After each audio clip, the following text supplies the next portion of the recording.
A pile of bricks and broken glass now sits in the spot where Gary Cobb parked his car yesterday morning. And the bricks are literally in the footwell. Storm Eunice whipped them off the roof of this block of flats. The car is a write-off, but Gary says it could have been much worse. Absolutely gutted, but at the end of the day, it's just a car. And 15 more minutes later, I would have been going out to put some boxes in there to go and do a delivery. I don't know if I'm lucky or unlucky. The advice was to stay at home, but for some, not even that could shield them from the storm. This rubble behind me is what's left of a whole row of roofs that were ripped off when the storm came through. Miraculously, no one was injured, but people that live on this street in North London are still processing the shock. Yeah, it was 1 second it happened in, and just this almighty crash.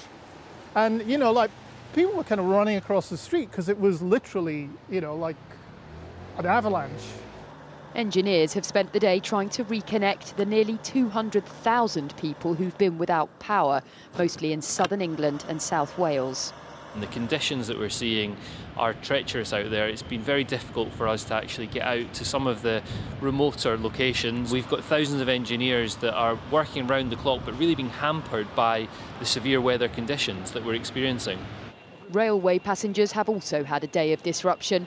Many routes are still suspended as train companies work to remove trees from the tracks. Showed up for an 11:32 train that wasn't cancelled, but there's nothing on the boards. I just wanted to see my family, you know. It's become a bit more important, especially during the pandemic. Another storm, due to land tomorrow, is not expected to look like this, but is hardly going to help the clear-up effort. We are looking at yellow weather warnings across the UK over the next 24 hours or so. Further wet and windy weather will move through across the UK. A step down in terms of intensity with winds, but still worth keeping up to date with the latest weather forecast. The worst of Storm Eunice passed in the space of a few hours. Oh my God, I caught that on video! But the extent of the disruption and destruction is still becoming clear. Chloe Keedy, ITV News.